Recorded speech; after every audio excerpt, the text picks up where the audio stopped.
জীবনের প্রবহমান ঘোলা রঙের হজবরলার মধ্যে হঠাৎ যেখানে গল্পটা আপন রূপ ধরে সদ্য দেখা দেয়, তার অনেক পূর্ব থেকেই নায়ক নায়িকারা আপন পরিচয়ের সূত্র গেঁথে আসে। পিছন থেকে সেই প্রাগগাল্পিক ইতিহাসের ধারা অনুসরণ করতেই হয়। তাই কিছু সময় নেব আমি যে কে সেই কথাটাকে পরিষ্কার করবার জন্য। কিন্তু নামধাম ভাড়াতে হবে, নইলে জানাশোনা মহলের জবাবদিহি সামলাতে পারবো না। কি নাম নেব তাই ভাবছি। রোমান্টিক নামকরণের দ্বারা গোড়া থেকেই গল্পটাকে বসন্তর আগে পঞ্চম সুরে বাঁধতে চাই না। নবীন মাধব নামটা বোধহয় চলে যেতে পারবে। ওর বাস্তবের শ্যামলা রংটা ধুয়ে ফেলে করা যেতে পারত নবারুণ সেনগুপ্ত। কিন্তু তাহলে খাঁটি শোনাতো না। গল্পটা নামের বড়াই করে লোকের বিশ্বাস হারাতো। লোকে মনে করত ধার করা জামিয়ার পরে সাহিত্য সভায় বাবুয়ানা করতে এসেছে। আমি বাংলাদেশের বিপ্লবী দলের একজন। ব্রিটিশ সাম্রাজ্যের মহাকর্ষ শক্তি আন্দামান তীরের খুব কাছাকাছি টান মেরেছিল। নানা বাঁকা পথে সিআইডির ফাঁস এড়িয়ে এড়িয়ে গিয়েছিলাম আফগানিস্তান পর্যন্ত। অবশেষে পৌঁছেছি আমেরিকায় খালাসির কাজ নিয়ে। পূর্ববঙ্গীয় জেদ ছিল মজ্জায়। একদিনও ভুলিনি যে ভারতবর্ষের হাত পায়ের শিকলে উখো ঘষতে হবে দিন রাত, যতদিন বেঁচে থাকি। কিন্তু বিদেশে কিছুদিন থাকতেই একটা কথা নিশ্চিত বুঝেছিলাম, আমরা যে প্রণালীতে বিপ্লবের পালা শুরু করেছিলাম সে যেন আতশবাজিতে পটকাট পড়ার মতো। তাতে নিজের পোড়া কপাল পুড়িয়েছি অনেকবার, দাগ পড়েনি ব্রিটিশ রাজতক্তে। আগুনের উপর পতঙ্গের অন্ধ আসক্তি। যখন সদর্পে ঝাঁপ দিয়ে পড়ছিলাম তখন বুঝতে পারিনি সেটাতে ইতিহাসের যজ্ঞানল জ্বালানো হচ্ছে না, জ্বালাচ্ছি নিজেদের খুব ছোট ছোট চিতানল। ইতিমধ্যে ইউরোপীয় মহাসমরের ভীষণ প্রলয় রূপ তার অতি বিপুল আয়োজন সমেত চোখের সামনে দেখা দিয়েছিল। এই যুগান্তর স্বাধীনী সর্বনাশাকে আমাদের খোড়ো ঘরের চণ্ডী মণ্ডপে প্রতিষ্ঠা করতে পারব, সে দুরাশা মন থেকে লুপ্ত হয়ে গেল। সমারোহ করে আত্মহত্যা করবার মতো আয়োজন ঘরে নেই। তখন ঠিক করলুম ন্যাশনাল দুর্গের কোড়া পাকা করতে হবে। স্পষ্ট বুঝতে পেরেছিলুম বাঁচতে যদি চাই আদিম যুগের হাত দুখানায় যে কটা নৌকাতে তা দিয়ে লড়াই করা চলবে না। এই যুগে যন্ত্রের সঙ্গে যন্ত্রের দিতে হবে পাল্লা। যেমন তেমন করে মরা সহজ, কিন্তু বিশ্বকর্মার চেলাগিরি করা সহজ নয়। অধীর হয়ে ফল নেই, গোড়া থেকেই কাজ শুরু করতে হবে। পথ দীর্ঘ, সাধনা কঠিন। দীক্ষা নিলুম যন্ত্রবিদ্যায়। ডেট্রয়েটে ফোর্ডের মোটর কারখানায় কোনো মতে ঢুকে পড়লুম। হাত পাকাচ্ছিলুম, কিন্তু মনে হচ্ছিল না খুব বেশি দূর এগোচ্ছি। একদিন কি দুর্বুদ্ধি ঘটল, মনে হলো ফোর্ডকে যদি একটুখানি আভাস দিই যে আমার উদ্দেশ্য নিজের উন্নতি করা নয়, দেশকে বাঁচানো, তাহলে স্বাধীনতা পূজারী আমেরিকার ধনসৃষ্টির জাদুকর বুঝি খুশি হবে। এমনকি আমার রাস্তা হয়তো করে দেবে প্রশস্ত। ফোর্ড চাপা হাসি হেসে বললে, আমার নাম হেনরি ফোর্ড, পুরাতন ইংরেজি নাম। আমাদের ইংল্যান্ডের মামাতো ভাইরা অকেজো, তাদের আমি কেজো করব, এই আমার সংকল্প। আমি ভেবেছিলুম ভারতীয়কেও কেজো করে তুলতে উৎসাহ হতেও পারে। একটা কথা বুঝতে পারলুম, টাকাওয়ালার দরদ টাকাওয়ালাদেরই পরে। আর দেখলুম এখানে চাকা তৈরির চক্রপথে শেখা বেশি দূর এগোবে না। এই উপলক্ষে একটা বিষয়ে চোখ খুলে গেল। সে হচ্ছে এই যে যন্ত্রবিদ্যা শিক্ষার আরো গোড়ায় যাওয়া চাই। যন্ত্রের মাল মশলা সংগ্রহ শিখতে হবে। ধরনী শক্তিমানদের জন্য জমা করে রেখেছেন তাঁর দুর্গম জঠরে কঠিন পদার্থ, এই নিয়ে দিগ্বিজয় করেছে তারা। আর গরিবদের জন্য রয়েছে তার উপরের স্তরে ফসল। হাড় বেরিয়েছে তাদের পাঁজরায়, চুপসে গেছে তাদের পেট। আমি লেগে গেলুম খনিজ বিদ্যা শিখতে। ফোর্ড বলেছে ইংরেজ অকেজো, তার প্রমাণ হয়েছে ভারতবর্ষে। একদিন হাত লাগিয়েছিল তারা নীলের চাষে, আর একদিন চায়ের চাষে। সিভিলিয়ানদের দল দপ্তরখানায় তকমা পাড়া ল অ্যান্ড অর্ডারের ব্যবস্থা করেছে, কিন্তু ভারতের বিশাল অন্তর ভাণ্ডারের সম্পদ উদ্ঘাটিত করতে পারেনি। মানব চিত্তের কি প্রকৃতির। বসে বসে পাটের চাষির রক্ত নিংড়েছে। জামশেদ টাটাকে সেলাম করেছি সমুদ্রের ওপার থেকে। ঠিক করেছি আমার কাজ পটকা ছোঁড়া নয়, শীত কাটতে যাব পাতালপুরীর পাথরের প্রাচীরে। মায়ের আঁচল ধরা বুড়ো খোকাদের দলে মিশে মা মা ধ্বনিতে মন্তর পড়ব না। আর দেশের দরিদ্রকে অক্ষম, অভুক্ত, অশিক্ষিত দরিদ্র বলেই মানব। দরিদ্র নারায়ণ বলি দিয়ে তার নামে মন্তর বানাবো না। প্রথমে বয়সে এরকম বচনের পুতুল গড়া খেলা অনেক খেলেছি। কবিদের কুমোর বাড়িতে স্বদেশের যে রাংটা লাগানো প্রতিমা গড়া হয়, তারই সামনে বসে বসে অনেক চোখের জল ফেলেছি। কিন্তু আর নয়। এই জাগ্রত বুদ্ধির দেশে এসে বাস্তবকে বাস্তব বলে জেনেই শুকনো চোখে কোমর বেঁধে কাজ করতে শিখেছি। এবার গিয়ে বেরিয়ে পড়বে সেই বিজ্ঞানী বাঙাল কোদাল নিয়ে, কুড়ুল নিয়ে, হাতুড়ি নিয়ে দেশের গুপ্তধনের তল্লাশে।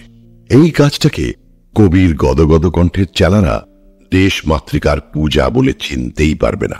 ফোর্ডের কারখানা ঘর ছেড়ে তারপরে 9 বছর কাটিয়েছি খনিবিদ্যা, খনিজ বিদ্যা শিখতে।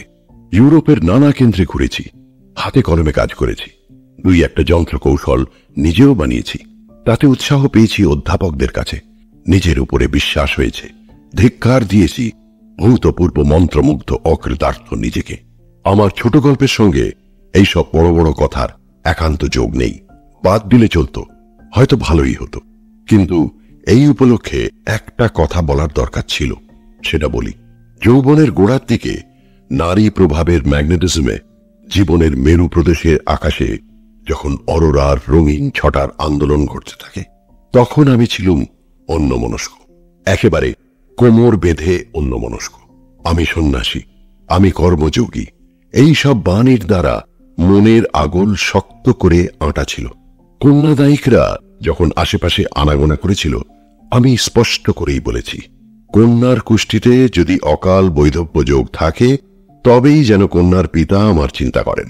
পাশ্চাত্য মহাদেশে নারী সঙ্গ ঠেকাবার বেড়া নেই। সেখানে আমার পক্ষে দুর্যোগের বিশেষ আশঙ্কা ছিল। আমি যে সুপুরুষ, দেশে থাকতে নারীদের মুখে সে কথা চোখের মৌন ভাষা ছাড়া অন্য কোনো ভাষায় শোনবার কোনো সম্ভাবনা ছিল না। তাই এই তথ্যটা আমার চেতনার বাইরে পড়েছিল। বিয়েতে গিয়ে যেমন আবিষ্কার করেছি সাধারণের তুলনায় আমার বুদ্ধি বেশি আছে, তেমনি ধরা পড়েছিল আমাকে দেখতে ভালো। আমার এদেশি পাঠকদের মনে ঈর্ষা জন্মাবার মতো অনেক কাহিনীর ভূমিকা দেখা দিয়েছিল। কিন্তু হলপ করে বলছি, আমি তাদের নিয়ে ভাবের কুহকে মনকে জমাট বাঁধতে দিইনি। হয়তো আমার স্বভাবটা কড়া, পশ্চিমবঙ্গের শৌখিনদের মতো ভাবালুতায় আর্দ্রচিত্ত নই। নিজেকে পাথরের সিন্ধুক করে তার মধ্যে আমার সংকল্পকে ধরে রেখেছিলাম। মেয়েদের নিয়ে রসের পালা শুরু করে তারপরে সময় বুঝে খেলা ভঙ্গ করা, সেও ছিল আমার প্রকৃতি বিরুদ্ধ। আমি নিশ্চয় জানতাম যে জেদ নিয়ে আমি আমার রাতের আশ্রয়ে বেঁচে আছি, এক পা ফসকালে সেই জেদ নিয়ে আমার ভাঙা ব্রতের তলায় পিষে মরতে হবে। আমার পক্ষে এর মাঝখানে কোনো ফাঁকির পথ নেই। তাছাড়া আমি জন্ম পাড়াগে, মেয়েদের সম্বন্ধে আমার সেকেলে সংকোচ খুঁজতে চায় না। তাই মেয়েদের ভালোবাসা নিয়ে যারা অহংকারের বিষয় করে, আমি তাদের অবজ্ঞা করি। বিদেশি ভালো ডিগ্রি পেয়েছিলাম, সেটা এখানে সরকারি কাজে লাগবে না জেনে ছোটনাগপুরে চন্দ্রবংশীয় এক রাজার, মনে করা যাক চন্দ্রবীর সিংহের দরবারে কাজ নিয়েছিলাম। সৌভাগ্যক্রমে তাঁর ছেলে দেবিকা প্রসাদ কিছুদিন কেমব্রিজে পড়াশোনা করেছিলেন। বইবার তার সঙ্গে আমার দেখা হয়েছিল জুরিকে। সেখানে আমার খ্যাতি তাঁর কানে গিয়েছিল। তাকে বুঝিয়েছিলাম আমার প্ল্যান। শুনে খুব উৎসাহিত হয়ে তাঁদের স্টেটে আমাকে জিওলজিক্যাল সার্ভের কাজে লাগিয়ে দিলেন। এমন কাজ ইংরেজকে না দেওয়াতে উপরি স্তরের বায়ুমণ্ডল বিক্ষুব্ধ হয়েছিল। কিন্তু দেবিকা প্রসাদ ছিলেন ঝাঁঝালো লোক। বুড়ো রাজার মন টলমল করা সত্ত্বেও টিকে গেলুম। এখানে আসবার আগে মা আমাকে বললেন, বাবা, ভালো কাজ পেয়েছ, এইবার একটি বিয়ে করো, আমার অনেক দিনের স্বাদ মিটুক। আমি বললুম, অর্থাৎ কাজ মাটি করো। আমার যে কাজ তার সঙ্গে বিয়ের তাল মিলবে না। দৃঢ় সংকল্প। ব্যর্থ হলো মায়ের অনুনয়। যন্ত্রতন্ত্র সমস্ত বেঁধে ছেদে নিয়ে চলে এলুম জঙ্গলে। এইবার আমার দেশব্যাপী কীর্তি সম্ভাবনার ভাবী দিগন্তে হঠাৎ যে একটুকু গল্প ফুটে উঠল, তাতে আলেয়ার চেহারাও আছে, আরও আছে সুখ তারার। নিজের পাথরকে প্রশ্ন করে মাটির সন্ধানে বেড়াচ্ছিলুম বনে বনে। পলাশ ফুলের রাঙা রঙের মাতলামিতে তখন বিভোর আকাশ। শাল গাছে ধরেছে মঞ্জরি, মৌমাছি ঘুরে বেড়াচ্ছে ঝাঁকে ঝাঁকে। ব্যবসাদাররা জৌ সংগ্রহে লেগে গিয়েছে। কুলের পাতা থেকে জমা করছে তসরের রেশমের কুটি। সাঁওতালরা কুড়োচ্ছে পাকা মহুয়া ফুল। ঝিরঝির শব্দে হালকা নাচের ওড়না ঘুরিয়ে চলেছিল একটি ছিপছিপে নদী। আমি তার নাম দিয়েছিলুম টনিকা। এটা কারখানা ঘর নয়, কলেজ ক্লাস নয়। এ সেই সুখ তন্দ্রায় আবিল প্রদোষের রাজ্য, যেখানে একলা মন পেলে প্রকৃত মায়াবিনী তার উপরেও রং রেজিনির কাজ করে, যেমন সে করে সূর্যাস্তের পটে। মনটাতে একটু আবেশের ঘোর লেগেছিল। মন্থর হয়ে এসেছিল কাজের চাল। নিজের উপরে বিরক্ত হয়েছিলুম। ভিতর থেকে জোর লাগাচ্ছিলুম দাঁড়ে। মনে ভাবছিলুম ট্রপিক্যাল আবহাওয়ার মাকড়সার চালে জড়িয়ে পড়লুম বুঝি। শয়তানি ট্রপিক্স এদেশে জন্মকাল থেকে হাত পাকার হাওয়ায় হারের মন্ত্র চালাচ্ছে আমাদের রক্তে। এড়াতে হবে তার শ্বেত সিক্ত জাদু। বেলা পড়ে এলো। এক জায়গায় মাঝখানে চর ফেলে দুভাগে চলে গিয়েছে নদী। সেই বালুর দ্বীপে স্তব্ধ হয়ে বসে আছে পকের দল। দিনবসানে রোজ এই দৃশ্যটি ইঙ্গিত করত আমার কাজের বাঁক ফিরিয়ে দিতে। ঝুলিতে মাটি পাথরের নমুনা নিয়ে ফিরে চলছিলুম আমার বাংলো ঘরে। সেখানে ল্যাবরেটরিতে পরীক্ষা করতে যাব। অপরাহ্ন আর সন্ধ্যার মাঝখানে দিনের যে একটা পোড়ো জমির মতো ফালতু অংশ আছে, একলা মানুষের পক্ষে সেইটে কাটিয়ে চলা শক্ত, বিশেষত নির্জন বনে। তাই আমি ওই সময়টা রেখেছি পরখ করার কাজে। ডায়নামোতে বিজলি বাতি জ্বালাই, কেমিক্যাল নিয়ে, মাইক্রোস্কোপ নিয়ে, নিক্তি নিয়ে বসি। এক একদিন রাত দুপুর পেরিয়ে যায়। আজ আমার সন্ধানে এক জায়গায় ম্যাঙ্গানিজের লক্ষণ যেন ধরা পড়েছিল। তাই দ্রুত উৎসাহে চলেছিলুম। কাকগুলো মাথার উপর দিয়ে গেরুয়া রঙের আকাশে কা কা শব্দে চলেছিল বাসায়। এমন সময় হঠাৎ বাধা পড়ল আমার কাজে ফেরায়। 5টি শাল গাছের গুহ ছিল বনের পথে একটা ঢিবির উপরে। সেই বেষ্টনীর মধ্যে কেউ বসে থাকলে কেবল একটি মাত্র ফাঁকের মধ্যে দিয়ে তাকে দেখা যায়। হঠাৎ চোখ এড়িয়ে যাবারই কথা। সেদিন মেঘের মধ্যে আশ্চর্য একটা দীপ্তি ফেটে পড়েছিল। বনে সেই ফাঁকটাতে ছায়ার ভেতরে রাঙা আলো যেন দিগঙ্গনার গাঁট ছেঁড়া সোনার মুঠোর মতো ছড়িয়ে পড়েছে।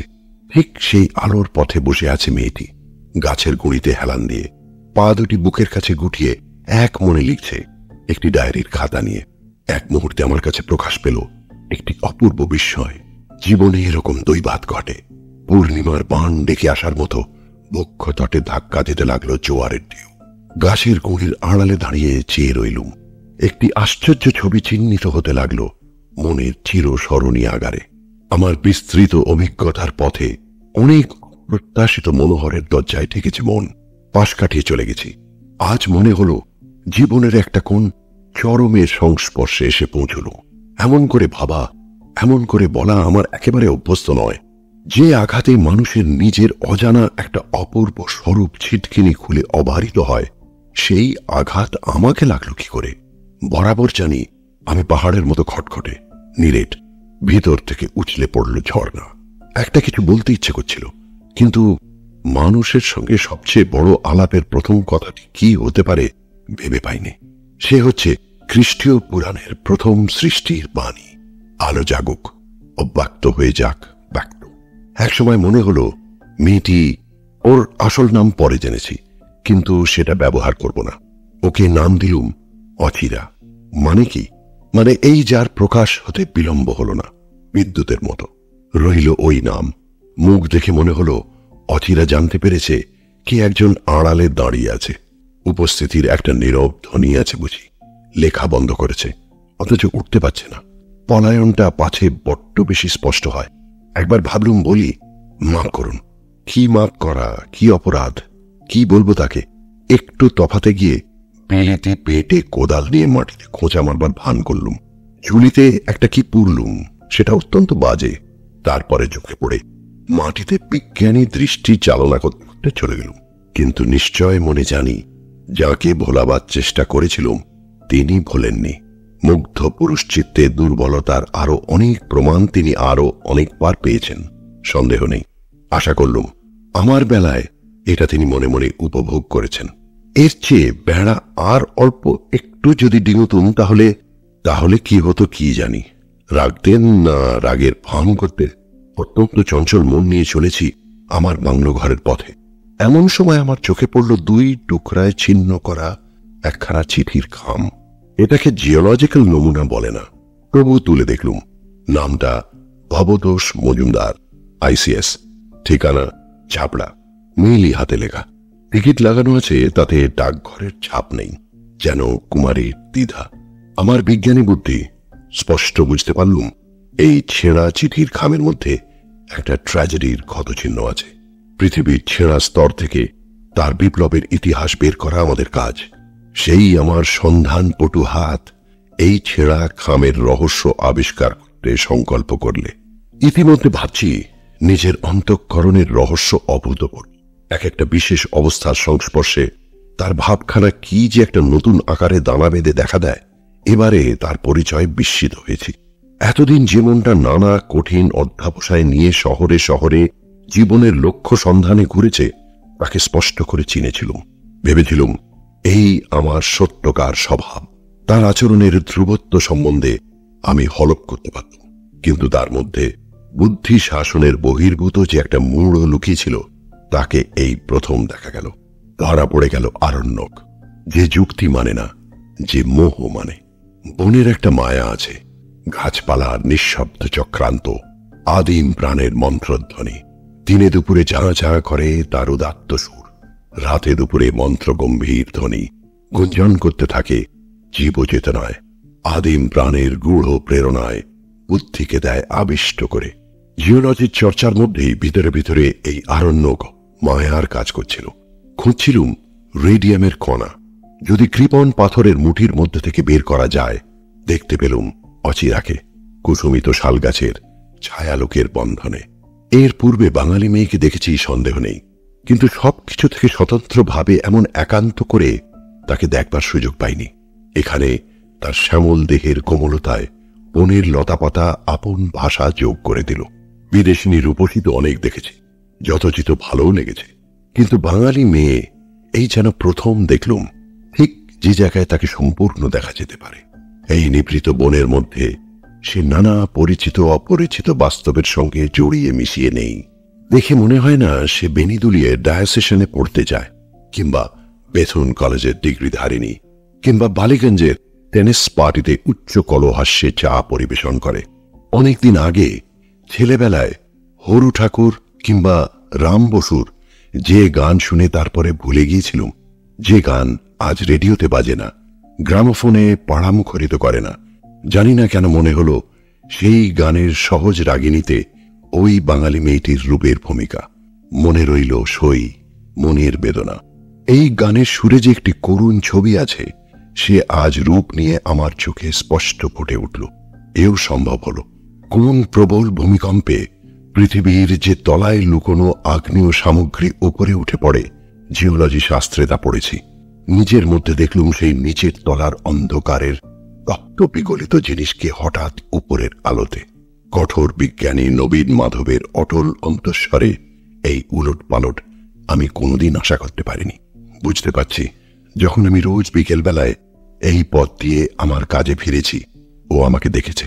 অন্যমনস্ক আমি ওকে দেখিনি। বিলেতে যাবার পর থেকে নিজের চেহারার উপর একটা গর্ব জন্মেছে। ও হাউ হ্যান্ডসাম, এই প্রশস্তি কানাকানিতে আমার অভ্যস্ত হয়ে গিয়েছিল। কিন্তু বিলেত ফেরত আমার কোনো বন্ধুর কাছে শুনেছি বাঙালি মেয়ের রুচি আলাদা। তারা মোলায়েম মেয়েলি রূপী পুরুষের রূপে খোঁজে। চলিত কথা হচ্ছে কার্তিকের মতো চেহারা। বাঙালি কার্তিক আর যাই হোক, কোন পুরুষে দেব সেনাপতি নয়। প্যারিসে একজন বান্ধবীর মুখে শুনেছি বিলিতি সাদা রং রঙের অভাব। ওরিয়েন্টালের দেহে গরম আকাশ যে রং এঁকে দেয়, সে সত্যিকারের রং, সে ছায়ার রং। ওই রঙই আমাদের ভালো লাগে। এ কথা বঙ্গোপসাগরের ধারে বোধহয় খাটে না। এতদিন এসব আলোচনা আমার মনেই ওঠেনি। কয়েকদিন ধরে আমাকে ভাবিয়েছে। রোদে পোড়া আমার রং, লম্বা আমার প্রাণসার দেহ, শক্ত আমার বাহু, দ্রুত আমার গতি। শুনেছি দৃষ্টি আমার তীক্ষ্ণ, নাক চিবুক কপাল নিয়ে সুস্পষ্ট জোরালো আমার চেহারা। এপস্টাইন পাথরে আমার মূর্তি গড়তে চেয়েছিল, সময় দিতে পারেনি।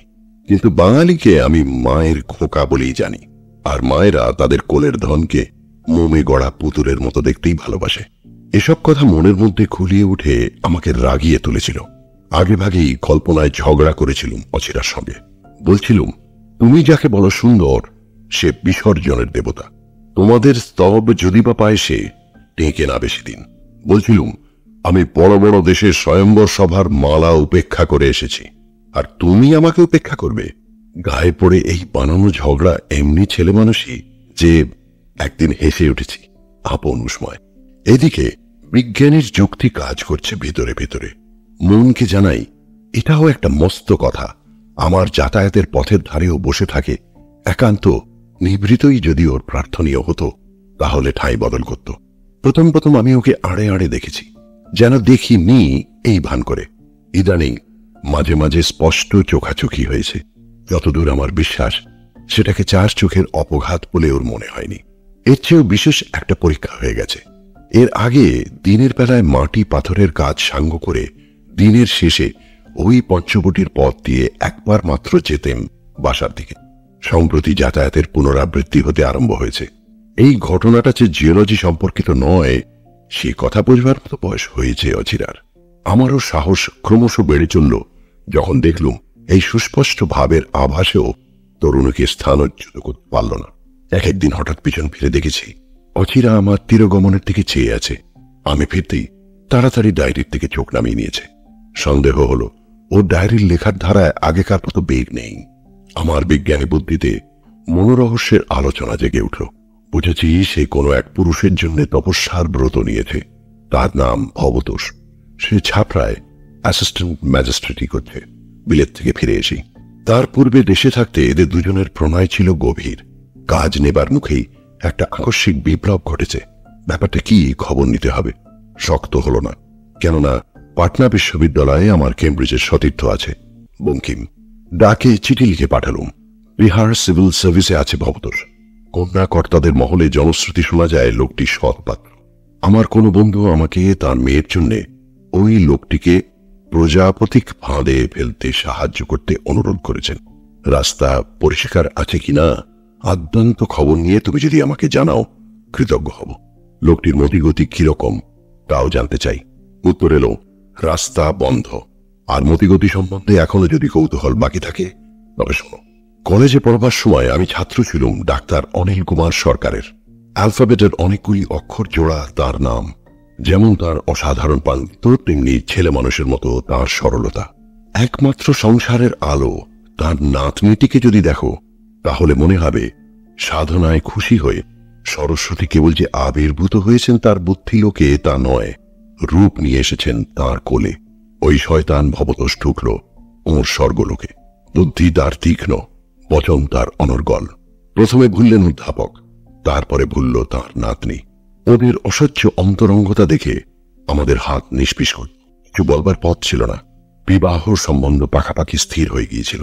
কেবল অপেক্ষা ছিল বিলেত থেকে সিভিল সার্ভিসে উত্তীর্ণ হয়ে আসার। তার পাথেও আর খরচ জুগিয়েছেন অধ্যাপক। লোকটার সর্দির ধাত ছিল। বধির ভগবানের কাছে আমরা দুবেলা প্রার্থনা করেছি বিবাহের পূর্বে লোকটা যেন নিউমোনিয়া হয়ে মরে, কিন্তু মরেনি, পাশ করেছে। করেই ইন্ডিয়া গভর্নমেন্টের উচ্চ পদস্থ একজন মুরব্বীর মেয়েকে বিয়ে করেছে। লজ্জায় ক্ষোভে নিজের কাজ ছেড়ে দিয়ে মর্মাহত মেয়েটিকে নিয়ে অধ্যাপক কোথায় যে অন্তর্ধান করেছেন তার খবর রেখে যাননি। চিঠিখানা পড়লুম, দৃঢ় সংকল্প করলুম এই মেয়েটিকে তার লজ্জা থেকে, অবসাদ থেকে উদ্ধার করব। ইতিমধ্যে অচিরার সঙ্গে কোন রকম করে একটা কথা আরম্ভ করবার জন্য মন ছটফট করতে লাগলো।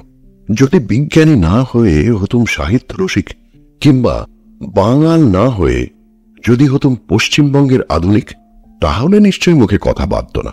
কিন্তু বাঙালি মেয়েকে ভয় করি, চিনি নে বলে বোধ হয়। একটা ধারণা ছিল হিন্দু নারী অজানা পর পুরুষ মাত্রের কাছে একান্তই অনধিগম্য।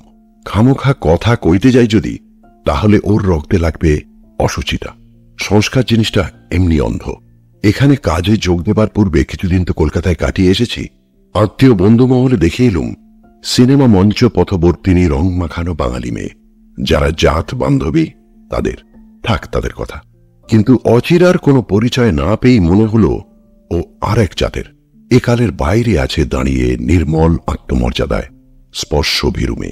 মনে মনে কেবলই ভাবছি প্রথম একটি কথা শুরু করব কি করে। এই সময় কাছাকাছি দুই একটা ডাকাতি হয়ে গিয়েছিল। মনে হলো এই উপলক্ষে অচিরাকে বলি, রাজাকে বলে আপনার জন্য পাহারার বন্দোবস্ত করে দিই। ইংরেজ মেয়ে হলে হয়তো এই গায়ে পড়া আনুকূল্যকে স্পর্ধা মনে করত, মাথা বাঁকিয়ে বলতো, সে ভাবনা আমার। কিন্তু এই বাঙালির মেয়ে যে কিভাবে কথাটা নেবে আমার সে অভিজ্ঞতা নেই।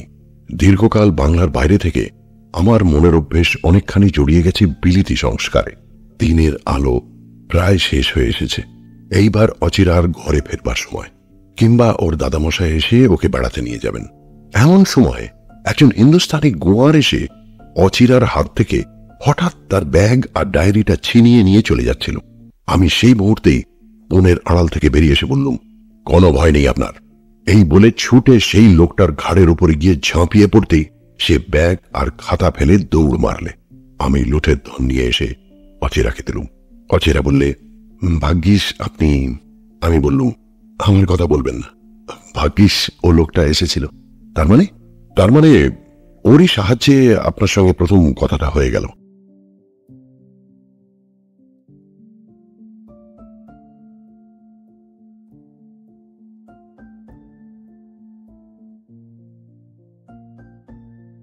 I can feel it.